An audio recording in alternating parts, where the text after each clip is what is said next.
Good morning students, I am Neelam Kumari. Today we are going to start with exercise 1.3. Okay, question number 1 is make correct statement by filling in the symbols subset or not a subset in the blank space. तो मैंने आपको पहले से बताया है कि ये क्या है, सबसेट का सिंबल होता है और इसके ऊपर कट लगाने से क्या होता है, इज नॉट अ सबसेट। तो हमारा फर्स्ट क्वेश्चन है, अगर कोई भी सेट किसी दूसरे सेट का सबसेट होता है, मतलब क्या होगा कि उसके सारे एलिमेंट प्रेजेंट होने चाहिए, वो जिसका भी सबसेट है, मतलब उसके सारे के सारे एलिमेंट उस बड़े वाले, या तो वो उससे ज्यादा एलिमेंट हो सकते हैं लेकिन कम एलिमेंट नहीं होने चाहिए। तो देखो ध्यान से, क्या ये सबसेट है इस सेट का, ऐसा तुमसे पूछा है। तो देखो 2, तो 2 इसके अंदर प्रेजेंट है 3 भी प्रेजेंट है, 4 भी प्रेजेंट है, और उतने हैं तो उससे ज्यादा भी हो सकते हैं, चलेगा, बट उतने तो कंपलसरी होने चाहिए। तो मैं बोल सकती हूँ 2, 3, 4 इज सबसेट ऑफ दिस। ठीक है, और सबसेट हमेशा इस कर्ली ब्रैकेट में बंद होते हैं। सबसेट को डिनोट करने के लिए उसके आजू बाजू कर्ली ब्रैकेट होना कंपलसरी है। Next, A B C subset of B C D, क्या ये सबसेट होंगे? नहीं होंगे। क्यों? क्या यहाँ पे बी एलिमेंट प्रेजेंट है, सी एलिमेंट प्रेजेंट है, लेकिन ए नहीं है, इसके अंदर ए एलिमेंट नहीं है, इसलिए हम क्या बोलेंगे, is not a subset of B C D. Next क्या है, एक्स, ये सेट बिल्डर फॉर्म में दिया है, वो रोस्टर फॉर्म में था, ये सेट बिल्डर फॉर्म में। X where x is a student of class 11th of your class. ठीक है, एक्स क्या है, एक स्टूडेंट है, कोई भी मान लिया एक स्कूल है, तो उसके अंदर क्लास 11 का एक स्टूडेंट है एक्स। तो क्या ये सबसेट होगा किसका, x is a student of your school, होगा, क्योंकि एक क्लास 11 का स्टूडेंट इस पूरी स्कूल के अंदर ही तो आता है, एक पार्ट है उस स्कूल का। तो मैं बोल सकती हूँ कि ये एक क्या होगा, सबसेट होगा। एक 11th क्लास का स्टूडेंट पार्ट होता है किसका, मतलब एक सबसेट होता है किसका, पूरी स्कूल में पढ़ने वाले स्टूडेंट का। ठीक है, तो मैं क्या बोलूंगी, is a subset. Okay, next question is x where x is a circle in the plane. X क्या है, सर्कल है प्लेन में बनने वाला, और हमें बताना है क्या ये सबसेट होगा किसका, x where x is a circle in the same plane with radius 1 unit. आप ध्यान से देखो, ये थोड़ा कंफ्यूज कर सकता है। तुमसे बोला है कि एक सेम प्लेन में है, ये भी प्लेन में है और ये भी प्लेन में है, मतलब एक प्लेन एक्स वाई एक्सिस पे सर्कल बने हुए हैं। इसमें क्या है, इसमें क्या है, सारे ऑल सर्कल्स प्रेजेंट है। ठीक है, इसमें क्या है, सिर्फ ऐसे सर्कल प्रेजेंट है जिसका रेडियस क्या होगा, 1 यूनिट। 1 यूनिट मतलब 1 सेंटीमीटर, 1 मीटर, ऐसा कुछ भी हो सकता है। तो क्या ये इसके ऑल, इसके अंदर ऑल है और इसके अंदर सिर्फ 1 है तो दोनों सर्कल, लेकिन क्या ये सारे सर्कल इसके 1 रेडियस वाले के अंदर इंक्लूड होंगे? नहीं, नहीं हो सकते, क्योंकि इसके अंदर ज्यादा सर्कल होंगे, 1 भी होगा, 2 भी होगा, 3 भी, 3 रेडियस वाले भी होंगे। तो मैं क्या बोलूंगी, इज नॉट अ सबसेट। अगर इसका उल्टा बोलता कि 1 रेडियस वाले सर्कल क्या इस सारे सर्कल के अंदर प्रेजेंट होंगे, तो हम कह सकते थे कि ये एक सबसेट हो सकता था। ठीक है, next, x where x is a triangle in plane blank x is a rectangle in plane। तो ट्रायंगल और रेक्टेंगल के अंदर कुछ सिमिलरिटी होती है, क्या वो सबसेट हो सकता है? बिल्कुल नहीं हो सकता, तो इज नॉट अ सबसेट। ठीक है, कुछ भी सिमिलरिटी नहीं है। नेक्स्ट देखो, x where x is an equilateral triangle in a plane। ठीक है, बताना है सबसेट है नहीं, ब्लैंक दिया है। x where x is a triangle in same plane. अच्छा ठीक है, ये भी ट्रायंगल है, ये भी ट्रायंगल, थोड़ी सिमिलैरिटी है। अब इसमें बोला है क्या, ये क्या है, इक्विलेटरल ट्रायंगल, और यहाँ पे क्या है, ट्रायंगल। तो आपको पता है एक ट्रायंगल जो होता है उसके कितने पार्ट्स होते हैं, मतलब एक इक्विलेटरल होता है, एक स्केलिन होता है और एक आइसोसेलेस होता है। तो क्या सारे इक्विलेटरल ट्रायंगल एक तरीके के ट्रायंगल ही होते हैं? मतलब सारे ट्रायंगल को इक्विलेटरल ट्रायंगल ट्रायंगल के अंदर ही इंक्लूड हो जाते हैं, मतलब वो एक सबसेट कहला सकते हैं। तो is a subset of this. Next देखो, x where x is an even natural number. ठीक है, even natural number, even natural number मतलब कौन कौन से होंगे, नेचुरल नंबर 1 से स्टार्ट होता है, इवन नेचुरल नंबर होंगे 2, 4, 6, 8 एंड सो ऑन। ठीक है, इज अ डैश, डैश दिया है, x is N integer, integer के सबसेट होंगे क्या, अब दिमाग में आना चाहिए इंटीजर क्या होते हैं, माइनस के सारे नंबर से लेके प्लस के सारे नंबर। तो देखो यहाँ पे सारे इंक्लूड हो गए ना इसके अंदर, देखो ये सारे इसके अंदर इंक्लूड होंगे सारे नंबर्स इसके अंदर आते हैं, तो मैं क्या बोल सकती हूँ, is a subset of integer. Okay, ठीक है। नेक्स्ट क्वेश्चन देखो, examine whether the following statement are true और फॉल्स। हमें बताना है गिवन स्टेटमेंट ट्रू है या फॉल्स है। तो इसके लिए यही चीज पूछी है, सबसेट है, आपको सिंबल खुद से दिया है, बताना है क्या उसने जो भी स्टेटमेंट बताया है वो सही है या गलत है। तो क्वेश्चन नंबर फर्स्ट देखो, subset A comma B is not a subset of B C A. क्या ये सही है? तो सबसेट नहीं, सबसेट होता कब है, जब इसके सारे एलिमेंट इसके अंदर प्रेजेंट हो, और नहीं कब, नॉट अ सबसेट कब बोलेंगे, जब इसके एलिमेंट उसके अंदर प्रेजेंट नहीं होते। तो चेक करते हैं, इसके सारे एलिमेंट प्रेजेंट होंगे तो ये सबसेट होगा, अगर नहीं होंगे तो सबसेट नहीं होगा। तो देखो ए इसके अंदर प्रेजेंट है और बी भी इसके अंदर प्रेजेंट है, लेकिन फिर भी इसने सिंबल गलत लगाया, तो ये कैसा स्टेटमेंट है, एक फॉल्स स्टेटमेंट है। इसको बोलेंगे दिस इज फॉल्स, या फिर फॉल्स लिख के छोड़ सकते हैं। नेक्स्ट देखो, a comma e where x is a comma e is a subset of where x is a vowel in English alphabet। अच्छा, इंग्लिश अल्फाबेट में कौन कौन से वोवल होते हैं, a e i o u। अब देखो ध्यान से, a e उसके अंदर इंक्लूड होता है a भी आ रहा है और e भी आ रहा है, तो क्या ये इसने सही डिनोट किया है, yes it is a subset of vowel. इसको क्या बोलेंगे, this statement is true. Okay,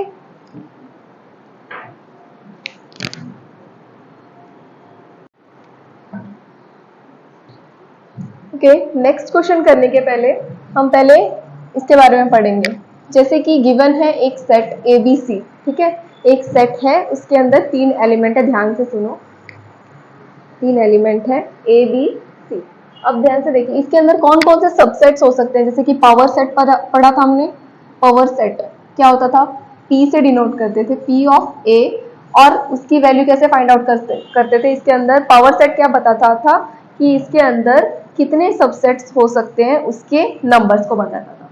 तो उसके लिए फाइंड आउट करने के लिए तरीका था 2 to the power n। n क्या होता था वहां पे, उसके एलिमेंट्स। तो यहाँ पे कितने एलिमेंट है, 1 2 3, तो 2 to the power 3, तो कितनी वैल्यू आ गई, 8। तो इसके अंदर 8 एलिमेंट्स होंगे। तो वो कैसे होंगे, उसको डिनोट करने का तरीका ध्यान से समझना है। जैसे कि सबसेट है, ये तो हो गया, उसके नंबर्स को बताया हमने, एन ऑफ, ये क्या था, एन ऑफ पी ऑफ ए, मतलब नंबर ऑफ पावर सेट, मतलब उसके अंदर कितने एलिमेंट्स है। तो पी ऑफ ए सबसेट्स को कैसे डिनोट करेंगे, इसके अंदर कितने सबसेट्स हो सकते हैं, मतलब इसके कितने, अगर इसको अलग अलग सेपरेट किया जाए तो इसके कितने सबसेट बन सकते हैं टोटल मैक्सिमम। तो देखो सबसे पहले किसी भी सेट का सबसेट देखना है तो एक फाई उसके अंदर हमेशा रहता है। जैसे कि किसी नंबर, जैसे कोई नंबर 2 है या 3 है, कोई भी नंबर रहता है, उसके साथ हम +0 कर सकते हैं, क्या आता है वापस 2 आता है, मतलब यहाँ पे 0 एक प्रेजेंट रहता है। इसी तरीके से हर सेट के अंदर एक सबसेट फाई हमेशा प्रेजेंट रहता है, ठीक है। जैसे कि 2 मल्टीप्लाई बाई 1, 1 कभी उसके साथ दिखाई नहीं देता लेकिन हमेशा रहता है। सेम इसी तरीके से फाई को समझ सकते हैं, हर सेट के साथ ये इंक्लूड रहता है। तो फाई हमेशा एक सबसेट होता है किसी भी सेट का, सिंगल फाई। इसको इस तरीके से लिखोगे तो रॉन्ग हो जाएगा, इसका मतलब ये एक एलिमेंट अलग से तुम्हें ऐसे दिया रहेगा तो इस तरीके से डिनोट कर सकते हो, ठीक है।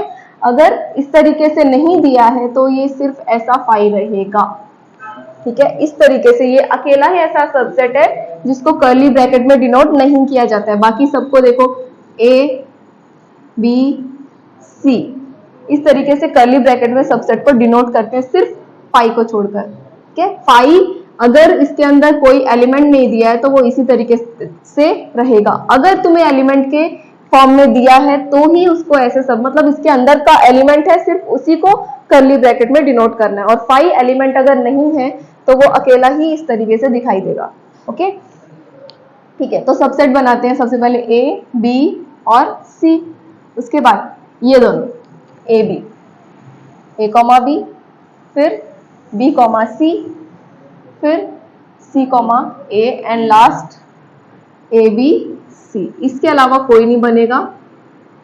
ये है लिखने का तरीका, ठीक है। अब देखो काउंट करो, यहाँ पे 8 बताया था, 8 हुए, 1 2 3 4 5 6 7 8। ओके, 8 सबसेट होते हैं और इसको कैसे फाइंड आउट कर सकते हैं, 2 टू द पावर n जितने भी एलिमेंट होंगे वो इसके अंदर ही प्रेजेंट होंगे। अब ध्यान से देखो, अगर अगर अगर मैं ए की बात करती हूँ, ए यहाँ पे देखना है, ए क्या है, एलिमेंट है। अगर आप बिलोंग्स टू का साइन यूज कर रहे हो, ये बिलोंग्स टू का साइन है, अगर बिलोंग्स टू का साइन यूज कर रहे हैं तो इसको जैसे कि इसके सबसे सेट के अंदर जैसे ये है सेम उसी तरीके से लिखना है, ब्रैकेट वगैरह नहीं लगाना है, ए बिलोंग्स टू ए, ठीक है। लेकिन अगर इसी चीज को मैं सबसेट के फॉर्म में लिख रही हूँ तो उसको कर्ली ब्रैकेट में लिखना कंपलसरी है, अदरवाइज ये उसका सबसेट नहीं होगा। मतलब आप अगर ऐसे लिखोगे तो ये चीज गलत होगी, ठीक है। हम इस तरीके से इसको डिनोट नहीं कर सकते, ये गलत है, ठीक है। और फाई को अगर डिनोट करना है तो phi is a subset of A, इस तरीके से ये सही होगा। लेकिन अगर हमने इस तरीके से लिखा तो ये गलत हो जाएगा। ऐसा मतलब कि ये अलग से एलिमेंट दिया गया है, वहां पे अगर इस तरीके से दिया रहता वो अंदर सबसेट के तो हम इस तरीके से लिख सकते थे, लेकिन वो है ही नहीं। लेकिन सबसेट रहता है, इसलिए इसको लिखने के लिए हम अलग ब्रैकेट नहीं लगाते हैं, ठीक है। ओके, बस यही सारी चीजें याद रखनी है। जैसे कि कोई भी एलिमेंट है उसको बिलोंग से, कर्ली ब्रैकेट के बिना बिलोंग से के साइन से यूज करते हैं, और अगर सबसेट के फॉर्म में शो करना है तो उसके आगे कर्ली ब्रैकेट लगा के डिनोट किया जाता है। फाई के केस में उल्टा है। फाई के केस में क्या रहता है, अगर वो अलग से दिया है, जैसे कि अगर कोई भी एलिमेंट दिया रहेगा तो ब्रैकेट में शो करना है, अदरवाइज फाई तो उसमें रहता नहीं है, लेकिन फिर भी हम डिनोट करते हैं तो फाई को सिर्फ बिना ब्रैकेट के दिखाते हैं। Okay,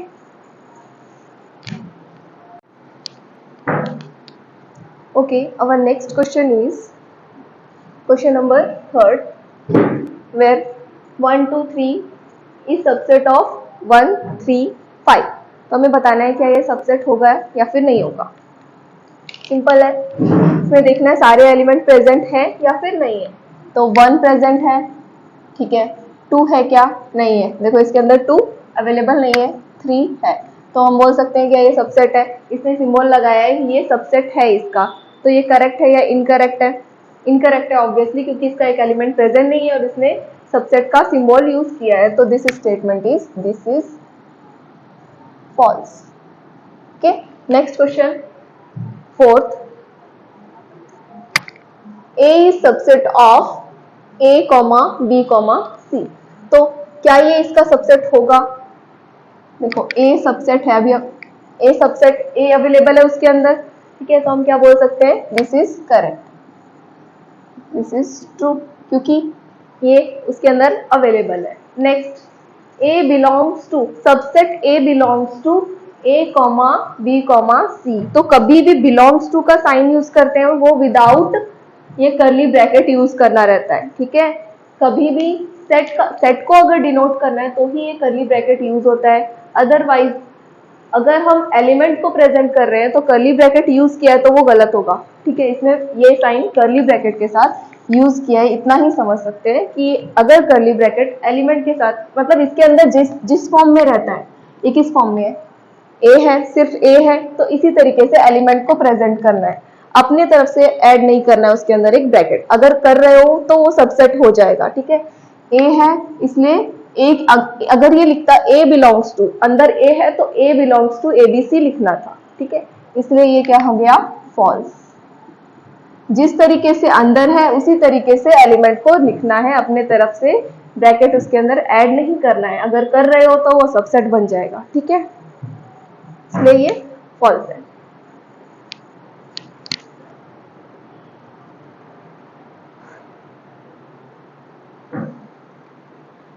Okay, next question is question number 4.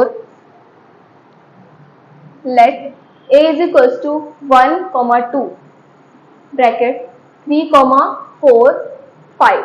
Which of the following statements are incorrect or why and why? तो कभी भी मैंने अभी जस्ट बताया कि ये 1, देखो ध्यान से, ये 1 एक एलिमेंट है, 2 एक एलिमेंट है, अगर इसके आगे ब्रैकेट लगा है, हमने तो ऐड नहीं किया, वो पहले से ही अंदर लगा हुआ है, तो ये पूरा एक एलिमेंट कहलाएगा। इसको अलग अलग नहीं कर सकते हम, उसने ऐसी इस तरीके से एलिमेंट दिया, मतलब ये दोनों साथ में ही रहेंगे। ठीक है, ये पूरा एक एलिमेंट कंसीडर करना है हमें। और ये क्या है 5, अपने तरफ से इसको सेपरेट नहीं कर सकते क्योंकि इसने खुद से एलिमेंट के जैसा उसको बताया है।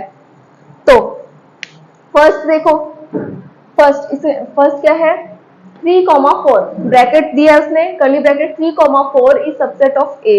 अब मैंने क्या कहा था, कोई भी एलिमेंट अगर सेट के अंदर है, कोई भी एलिमेंट अगर सेट के अंदर है, उसको अगर सबसेट के फॉर्म में डिनोट करना है तो हमें अपने तरफ से एक कर्ली ब्रैकेट ऐड करना रहता है। लेकिन उसने इसके अंदर ही इसको कर्ली ब्रैकेट में दिया था, मतलब ये पूरा एलिमेंट ऑलरेडी कर्ली ब्रैकेट के साथ था, तो हमने इसके अंदर ऐड किया क्या कर्ली ब्रैकेट? नहीं, तो ये अभी भी एक एलिमेंट है। तो एलिमेंट को बिलोंग्स टू के साइन के साथ अगर मैं डिनोट करूं तो वो ए में बिलोंग कर सकता है, लेकिन अगर इसको सबसेट शो करना है तो इसके पास डबल कर्ली ब्रैकेट लगाना पड़ेगा। समझ में आ रहा है? तो ये एक इनकरेक्ट है, दिस स्टेटमेंट इज इनकरेक्ट, क्योंकि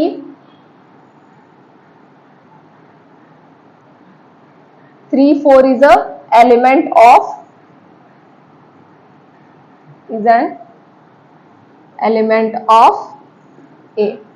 ए का वो सिर्फ एलिमेंट है, अगर उसको सबसेट के फॉर्म में डिनोट करना है तो इस तरीके से इसने ये थर्ड में कैसा किया है, इस तरीके से वो सिर्फ 3,4 ब्रैकेट एक एलिमेंट है, तो अपने तरफ से जब उसको एक ब्रैकेट देंगे तो वो सबसेट के फॉर्म में डिनोट होगा, अदरवाइज नहीं होगा।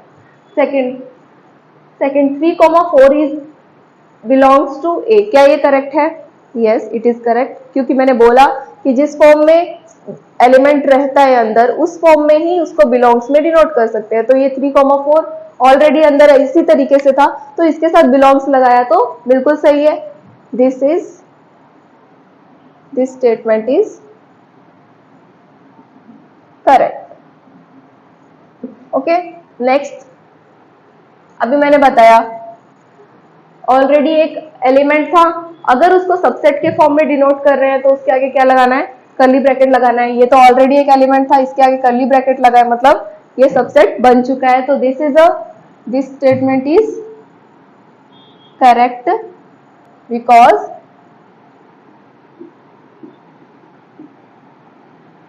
थ्री कॉमा फोर इस तरीके से दिखाएंगे, अगर सबसेट को हमने प्रूफ किया है 3,4 इज बिलोंग्स टू, उसके सबसेट के साथ दिखाएंगे।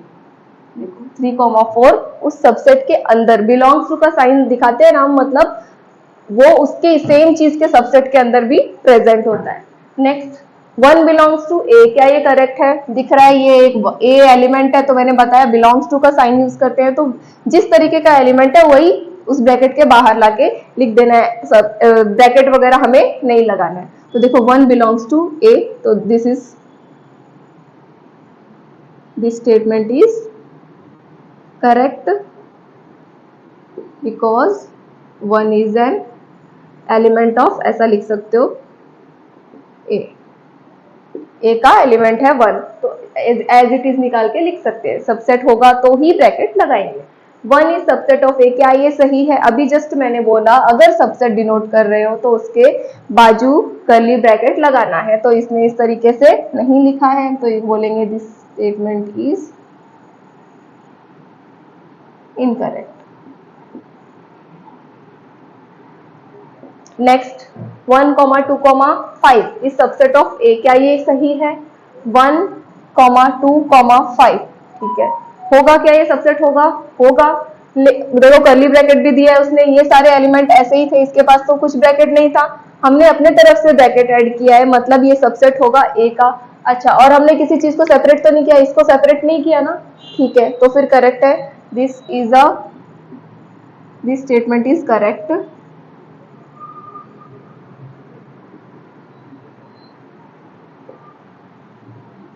since 1, 2, 5 belongs to 1 to 5, ठीक है, इज अ सबसेट ऑफ, ठीक है।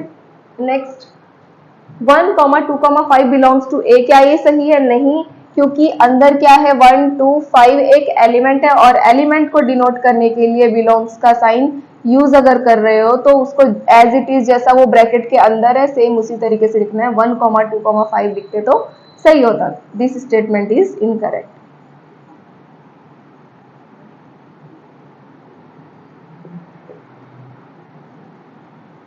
नेक्स्ट 1 2 3। अब देखो ध्यान से, इसके लिए ये सही था, मतलब इसके लिए ये सही था, देखो सही था, इसके लिए ये इनकरेक्ट होगा। क्यों?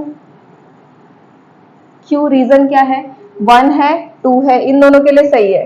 3 के लिए क्यों इनकरेक्ट होगा? क्योंकि ये पूरा मैंने बताया ये पूरा एक ही एलिमेंट है और अगर आप इसको सेपरेट कर रहे हो तो वो गलत है। ठीक है, तो 3 अगर लिखना है, अगर 3 4 और ब्रैकेट के साथ देता तो ये एक सबसेट हो सकता था, लेकिन अगर उसने 3 दिया है तो उसने सेपरेट कर दिया है, इसलिए क्या होगा? This statement is incorrect. क्यों? क्योंकि 3 किसको बिलोंग करता है? 3 4 के सबसेट को बिलोंग करता है और यहाँ पे 4 है ही नहीं। ठीक है, नेक्स्ट 5 बिलोंग्स टू ए। अब मैंने बोला कि 5 एक एलिमेंट होना चाहिए, तो इसने 5 अलग से क्या दिया है? यहाँ पे नहीं दिया है। 5 अलग से एक एलिमेंट प्रेजेंट नहीं है। वैसे तो वो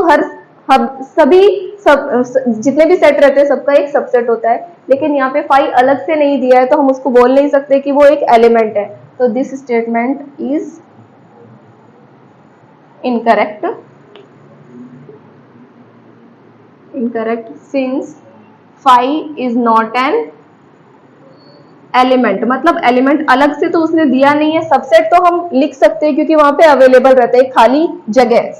5 का मतलब है खाली जगह ऑफ ए। ठीक है, नेक्स्ट 5 सबसेट ऑफ ए। अभी मैंने बताया कि सबसेट को अगर यहाँ पे एलिमेंट के फॉर्म में नहीं दिया है तो क्या लिख सकते हैं? 5 सबसेट ऑफ ए। ये हर सेट का एक सबसेट होता ही है। ठीक है, दिस स्टेटमेंट इज करेक्ट। जितने भी सेट रहते हैं ना सबके अंदर 5 एक सबसेट होता है। और अगर कब इस तरीके से कब लिखते हैं? जब उसने एलिमेंट नहीं दिया हो। जैसे कि अगर उसने एलिमेंट दिया हो जैसे 5 1 2 3 तो हम लिख सकते थे कि 5 बिलोंग्स टू ए। ठीक है, नेक्स्ट कौन सा है? 5 सबसेट ऑफ ए। क्या ये करेक्ट होगा? नहीं। ये कब करेक्ट होता? जैसे उसने 5 एक एलिमेंट अलग से दिया होता, यहाँ पे 5 एक एलिमेंट दिया होता तो हम इस तरीके से लिख सकते थे। तो ये क्या है? This is incorrect.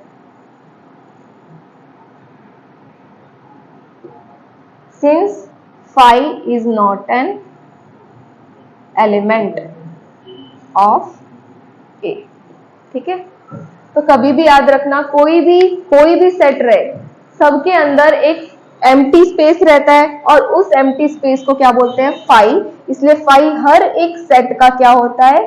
सबसेट होता है। अगर अलग से जैसे कि बाई चांस यहाँ पे 5 दे देता अलग से तो हम क्या लिखते हैं वहां पे? 5 बिलोंग्स टू ए, ये उसके लिए सही होता। और फिर हम अगर सबसेट लिखते तो इस तरीके से लिखते। ठीक है, अगर 5 एलिमेंट दिया होता तो इस तरीके से लिखते। अगर नहीं दिया है तो ये तो हमेशा यूनिवर्सल है, ये हमेशा रहेगा। सभी सेट के अंदर ये कंपलसरी रहता है। ये ऑन कंडीशन, अगर तुम्हें अलग से कोई एलिमेंट दिख रहा है तो ये कंडीशन अप्लाई होती है। ओके,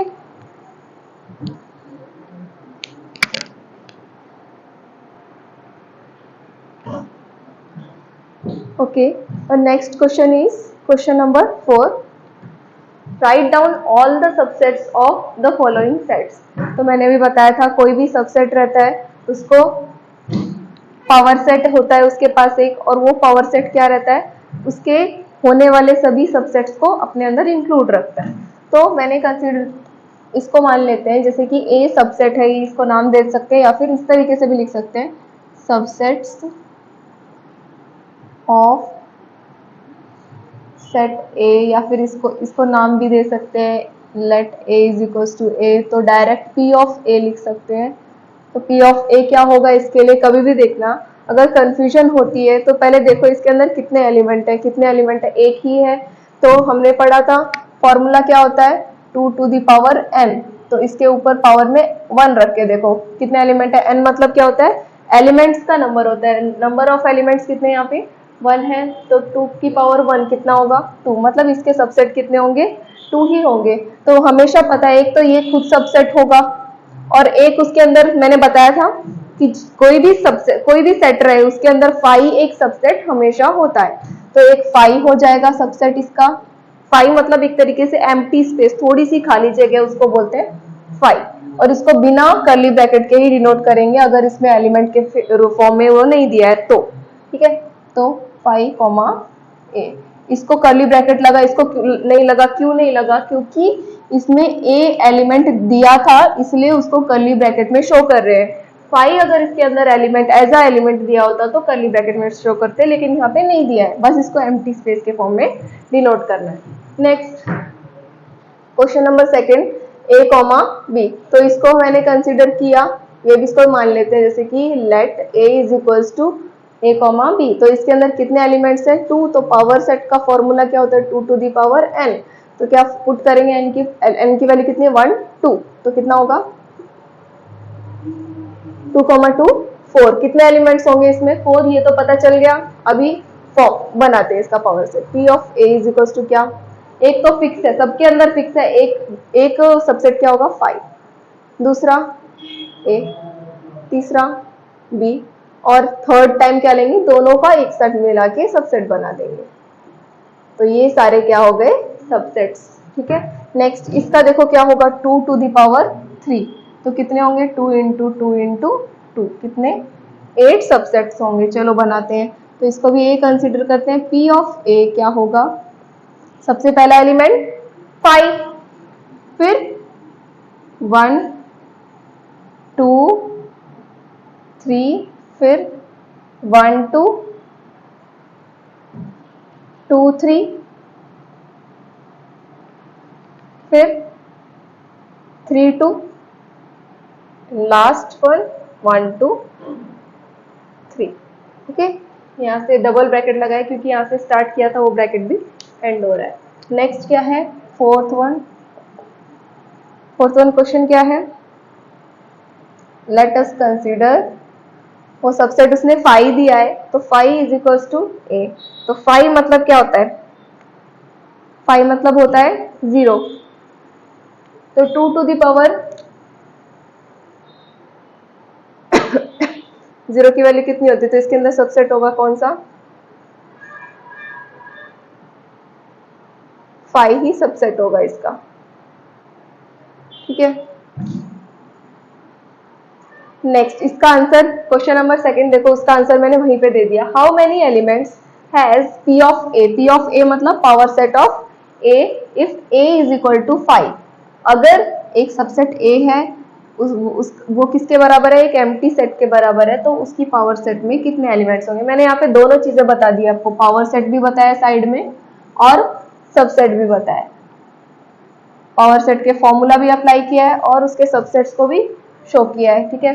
तो यहाँ पे देखो क्या होगा, पावर सेट अगर 5 दिया है तो वहां पे नंबर ऑफ एलिमेंट्स कितने होंगे, नंबर ऑफ एलिमेंट्स अगर वहां पे a इज इक्वल टू 5 है तो नंबर ऑफ एलिमेंट होंगे 0, तो पावर सेट का फॉर्मूला क्या होता है p of a is equal to 2 to the power n, अगर n ही वहां पे 0 है, n की वैल्यू क्या है 0, तो 2 टू द पावर 0, किसी भी नंबर की पावर में अगर 0 है तो वहां पे क्या होगा 1 हो जाता है, तो यहाँ पे कितने एलिमेंट है 1 एलिमेंट प्रेजेंट होगा उसके अंदर, ठीक है।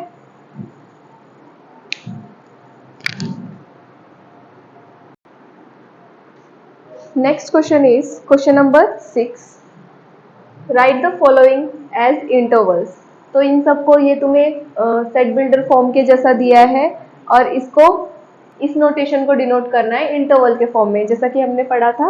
अगर इक्वल टू लेस देन का इक्वल और लेस देन या फिर ग्रेटर देन का साइन लगाओ तो ओपन क्लोज ब्रैकेट लगता है, ये वाला ब्रैकेट, मतलब अगर ये वाला या फिर ये वाला जैसा भी साइन लगाओ, मतलब लेस देन इक्वल का साइन है और उसके साथ लेस देन ग्रेटर देन का साइन है उसके साथ इक्वल भी है, तो स्क्वायर ब्रैकेट या फिर क्लोज ब्रैकेट बोलते हैं, ये वाला साइन यूज होगा।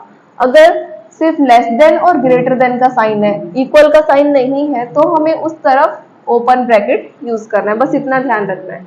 तो देखो ध्यान से, यहाँ पे क्या बोला है, x where x belongs to r, comma, और क्या बताया उसने, x की वैल्यू, ये मिडल में x का वैल्यू है, x का वैल्यू क्या है, -4 से बड़ा है और 6 से छोटा है और इक्वल है। तो मैंने बताया था कभी भी लेस देन और ग्रेटर देन, इस तरफ की लिमिट जो होती है वो एंड लिमिट होती है और इस तरफ की लिमिट होती है वो स्टार्टिंग की लिमिट होती है, स्टार्ट इनिशियल लिमिट होती है। तो देखो यहाँ पे ध्यान से, ये किसके नीचे लेस देन इक्वल का साइन लगा है क्या, लेस लिमिट के, वो पहले लिखते हैं, तो नहीं लगा है मतलब ओपन ब्रैकेट। तो x बिलोंग्स टू, इस तरीके से लिखना है, x बिलोंग्स टू, x की वैल्यू बिलोंग करेगी छोटी वैल्यू लेफ्ट हैंड साइड, तो यहाँ पे ग्रेटर देन का, लेस देन, x की वैल्यू ग्रेटर है किससे, -4 से, इक्वल का साइन नहीं है, तो इक्वल का साइन नहीं रहता तो मैंने बताया था ओपन ब्रैकेट यूज करना है, तो इस तरफ क्या करेंगे, ओपन ब्रैकेट, मतलब 4 इंक्लूड नहीं हो रहा है, 4 से बड़े नंबर इंक्लूड होंगे, ठीक है। ओपन ब्रैकेट मतलब वो वैल्यू को छोड़ के उसके बाद वाली वैल्यू को इंक्लूड करना है, तो -4, कॉमा, लास्ट पॉइंट लिखना है, अभी लास्ट पॉइंट क्या है, 6, तो कौन सा ब्रैकेट लगेगा, लेस देन है और इक्वल है तो क्लोज ब्रैकेट, बस इतना याद रखना है। लेस देन ग्रेटर देन कुछ भी हो, अगर उसके नीचे इक्वल का साइन है तो क्लोज ब्रैकेट आ जाएगा, अगर नहीं है तो ओपन ब्रैकेट बस। और इसका मतलब होता है ये वैल्यू जिसके आगे लगी है वो पॉइंट भी इंक्लूड होगा, इसका मतलब होता है कि वो वैल्यू इंक्लूड नहीं होगी, उससे नेक्स्ट वैल्यू इंक्लूड होगी। तो यहाँ पे देखो ध्यान से, यहाँ पे क्या है, x बिलोंग्स टू, x की वैल्यू कहां से होनी चाहिए, -12 से बड़ी होनी चाहिए, उसके इक्वल हो सकती है क्या, नहीं हो सकती, क्योंकि इक्वल टू का साइन नहीं है, और -10 से छोटी होनी चाहिए। तो ऐसे दो ही नंबर है, या तो डायरेक्ट लिख दो या फिर, अच्छा उसने इंटरवल फॉर्म में बोला तो इंटरवल में ही लिखना है, तो क्या लिखेंगे, -12 से बड़ी, इक्वल दिया रहता तो स्क्वायर ब्रैकेट लगाते, 12 इंक्लूड नहीं होगा उसके अंदर, उसके बाद वाली वैल्यू, और -10 से छोटी, यहाँ पे भी इक्वल का साइन नहीं है तो ओपन ब्रैकेट, ठीक है। Next question, x where x belongs to r, x की वैल्यू बड़ी है किससे, 0 से, और इक्वल भी है, इक्वल है मतलब क्लोज ब्रैकेट या फिर स्क्वायर ब्रैकेट लगेगा, एंड लेस देन 7, तो x बिलोंग्स टू, तो पता है इक्वल टू का साइन भी है तो क्लोज ब्रैकेट 0,7, ठीक है। यहाँ इसका मतलब 0 भी इंक्लूड हो रहा है, क्लोज ब्रैकेट लगा है मतलब 0 भी इसके अंदर इंक्लूड होगा, ओपन ब्रैकेट का मतलब क्या है, 7 इसके अंदर इंक्लूड नहीं होगा, 7 से जस्ट पहले वाली चीजें इंक्लूड होगी। Next question number 4, x where x belongs to r, x is greater than equal to 3 and less than equal to 4, तो इसके अंदर क्या है, x बिलोंग्स टू 3 भी इंक्लूड होगा, इक्वल टू बोला है तो स्क्वायर ब्रैकेट, 3 भी इंक्लूड होगा, 4 भी इंक्लूड होगा, और उसके बीच वाले नंबर्स भी इंक्लूड होंगे, बीच वाले नंबर्स मतलब ये r मतलब रियल नंबर, पॉइंट वाले नंबर भी इंक्लूड हो जाएंगे इसके अंदर, ओके। मतलब स्क्वायर ब्रैकेट का मतलब क्या होता है, वो पॉइंट भी इंक्लूड होगा और उसके बाद वाली बीच वाली वैल्यूज भी इंक्लूड होगी। ओपन का मतलब होता है उसको छोड़ के नेक्स्ट जो भी वैल्यू है वहां से स्टार्ट करना है, ठीक है। Question number 7, right the following intervals in set builder form, set builder के फॉर्म में, जैसे कि हमें ये दिया था, ये लिखने के लिए बोला था, अभी ये चीज दी है, वापस से इस फॉर्म में लिखना है, जस्ट देखते जाओ उस चीज को, इस तरीके से लिखो। तो क्या कैसे लिखेंगे, देखो, x where x belongs to r and इस तरफ की जो लिमिट है, इस तरफ जो नंबर है वो इस तरफ ही रहेगा, मतलब वो जो छोटी वैल्यू होता है, छोटा पॉइंट होता है, उसको डिनोट करता है, तो x इज, इससे तो बड़ा ही होगा ना, इसके अंदर जो वैल्यू होंगी वो इससे बड़ी होंगी, इस तरफ वाले से, और इस तरफ वाले से छोटी होंगी। तो क्योंकि यहाँ पे ओपन ब्रैकेट लगा है तो इक्वल टू का साइन नीचे नहीं देंगे, सिर्फ less is, x is greater then -3, and यहाँ पे भी लगा है क्या, नहीं लगा है, तो लेस देन, इक्वल का साइन नहीं लगा है, ओपन ब्रैकेट है इसीलिए, अगर इक्वल का साइन लगा होता तो स्क्वायर ब्रैकेट रहता, तो इस तरीके से हम लिख सकते हैं। नेक्स्ट इसको कैसे लिखेंगे, स्क्वायर ब्रैकेट है मतलब इक्वल टू का साइन भी है, तो x where x belongs to r and x where x is greater than equal, square bracket है मतलब इक्वल का साइन भी है 6, एंड इस तरफ लेस देन, स्क्वायर ब्रैकेट है इसलिए इक्वल का भी साइन है, okay. Next semi semi break semi close semi open interval है ये, सेमी ओपन इंटरवल का मतलब एक तरफ से ओपन, उसका लोवेस्ट पॉइंट ओपन है और जो एंड पॉइंट है वो स्क्वायर ब्रैकेट में है। तो इसको बस इतना याद रखना है, जहां पे स्क्वायर दिखे वहां पे इक्वल का साइन भी रखना है। X where x belongs to R and x की वैल्यू क्या है, ग्रेटर है किससे, 6 से, तो इक्वल का साइन नहीं लगाया। क्यों नहीं लगाया, क्योंकि ओपन ब्रैकेट है, यहाँ पे 6 इंक्लूड नहीं होगा, उससे बड़ी वैल्यू इंक्लूड होगी। यहाँ पे देखो क्लोज ब्रैकेट है, मतलब इक्वल का साइन है, 12 भी इसके अंदर इंक्लूड होगा और 12 से छोटी वैल्यू भी इसके अंदर इंक्लूड होगी। Next, x where x belongs to R, R मतलब रियल नंबर, तो क्या इसके अंदर 20 -23 इंक्लूड होगा, स्क्वायर ब्रैकेट है मतलब इंक्लूड होगा। तो कैसे लिखेंगे, एक्स की वैल्यू क्या है, -23 से बड़ी है और इक्वल है, और छोटी है किससे, 5 से। ओपन ब्रैकेट है इसलिए इक्वल टू का साइन यहाँ पे नहीं दिया। अच्छा, इस तरफ ही 23 क्यों आया, क्योंकि ये तरीका है लिखने का, इस तरफ जो रहता है वो छोटी वैल्यू रहती है, मतलब x की वैल्यू हमेशा इस तरफ से उस तरफ जाएगी, मतलब बड़ी होती जाएगी, और वहां से जो इंटरवल का लास्ट पॉइंट रहता है उससे छोटी होती जाती है, इसलिए हम इस फॉर्म में लिखते हैं। Okay,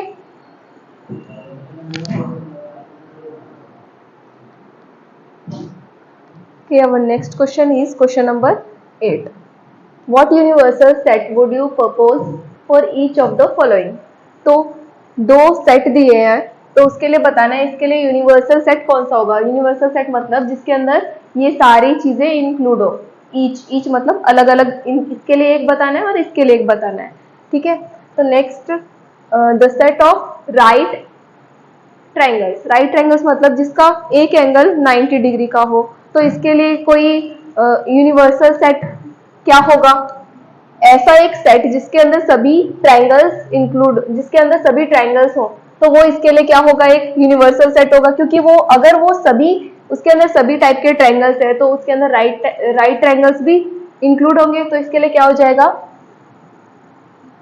the set of triangles, ठीक है, ठीक है। Next, the set of isosceles triangle, तो इसमें क्या बोला है, एक ऐसा ट्रायंगल, आइसोसेलेस मतलब जिसके दो साइड्स इक्वल हो, सेम उसके लिए भी यही हो सकता है, द सेट ऑफ ट्रायंगल्स, इसके लिए भी इसको भी इंक्लूड करेगा, या फिर हम ऐसा बोल सकते हैं the set of all polygons, the set of polygons, क्योंकि ट्रायंगल और सभी टाइप के ट्रायंगल क्या होते हैं, पॉलीगॉन होते हैं, या तो ये भी लिख सकते हो सेट ऑफ ट्रायंगल्स या फिर द सेट ऑफ पॉलीगॉन, दोनों ही इसके लिए सही है।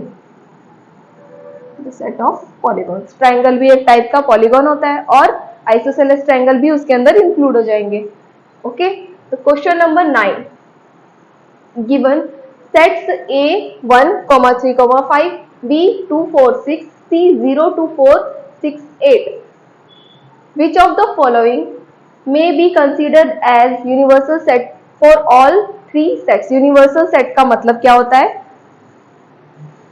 यूनिवर्सल सेट का मतलब होता है कि उसके अंदर ये जितने भी दिए हैं, जितने भी इंक्लूड, इनके सभी को ये सारे एलिमेंट इंक्लूड होने चाहिए उसके अंदर, ठीक है, ये सारे एलिमेंट उसके अंदर इंक्लूड होने चाहिए। तो ऐसे सेट को क्या बोलते हैं, यूनिवर्सल सेट। जैसा कि मैंने डेफिनेशन में बताया था, इसको यूनिवर्सल सेट कोई फिक्स चीज नहीं है, ये हम अपने मतलब ऐसा एक सेट कंसीडर किया जाता है जिसके अंदर सारे एलिमेंट प्रेजेंट हो। तो इसके लिए कौन सा सफिशिएंट होगा, इसके सारे एलिमेंट को कौन इंक्लूड करेगा, 4 ऑप्शन दिए हैं, इसमें से देखते हैं।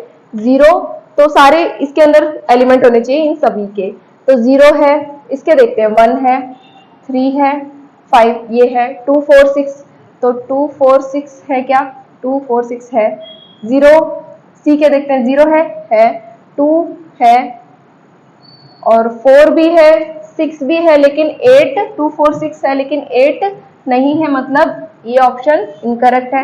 नेक्स्ट 5 तो हो नहीं सकता क्योंकि इसके अंदर एक भी एलिमेंट नहीं होगा, लेकिन इसके अंदर तो ये सारे एलिमेंट होने चाहिए, तो ये भी नहीं होगा। थर्ड वन देखो, 0, 1, देखो ये सारे एलिमेंट है, ये सारे एलिमेंट इसके अंदर थे, सिर्फ 8 नहीं था, तो देखो इसके अंदर 8 भी इंक्लूड है, मतलब ये होगा।